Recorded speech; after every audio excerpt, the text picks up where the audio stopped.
এবার উত্তরবঙ্গের দিকে নজর রাখতে হচ্ছে। পাহাড় সমতলে টানা বৃষ্টির জেরে দার্জিলিং ও কালিম্পংয়ের মাঝে একাধিক জায়গায় ধস নেমে বিপত্তি। সেলফি দ্বারা 28 মাইল সেতিঝোড়ায় ধস। 10 নম্বর জাতীয় সড়কে ধসের সতর্ক বার্তা জারি করেছে প্রশাসন। পাশাপাশি নতুন করে তিস্তায় জলস্ফীতির জেরে সতর্কও করা হয়েছে এই বিষয়ে প্রশাসনের তরফ থেকে। সব মিলিয়ে এখনো পর্যন্ত আর কি খবর রয়েছে? নারায়ণ সিংহ রায় এই মুহূর্তে আমাদের সঙ্গে রয়েছেন, আমাদের প্রতিনিধি টেলিফোন লাইনে। নারায়ণ, কি বলা হচ্ছে প্রশাসনের তরফ থেকে, কি পরিস্থিতি এখন?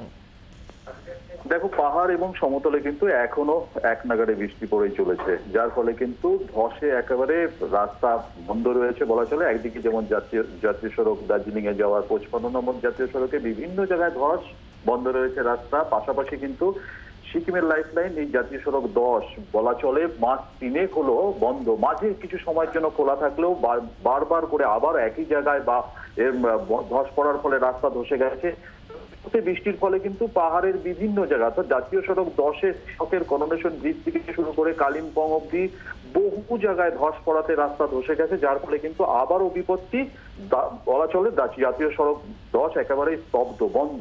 বিকল্প রাস্তা হিসাবে সেই আগের মতনই সেবকের করোনেশন ব্রিজ দিয়ে 31 নম্বর জাতীয় সড়ক লাভা লোলেগাঁও হয়ে একদিকে কালিম্পং অন্যদিকে সিকিম যাওয়ার রাস্তা খোলা থাকলেও সেখান দিয়েও কিন্তু পাহাড়ে বিভিন্ন জায়গায় ছোট বড় ধস পড়াতে সেখানেও কিন্তু বড় যানবাহন চলাচলের ক্ষেত্রে একেবারে নিষেধাজ্ঞা।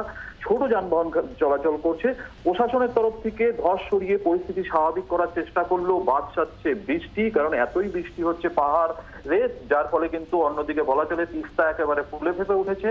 তবে প্রশাসন যুদ্ধকালীন তৎপরতায় পরিস্থিতি স্বাভাবিক করার চেষ্টা করছে, কিন্তু জাতীয় সড়ক 10-এর অবস্থা বর্তমান যা পরিস্থিতি, সেই পরিস্থিতির উপর নজর রেখে যে এই রাস্তা কবে পরিস্থিতি স্বাভাবিক হবে জানিয়ে কিন্তু চিন্তিত প্রশাসন। তবে যুদ্ধকালীন তৎপরতায় রাস্তা মেরামতির চেষ্টা চালাচ্ছে প্রশাসন।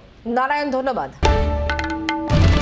বাংলার আওয়াজ, বাঙালির আবেগ, জি 24 ঘন্টা।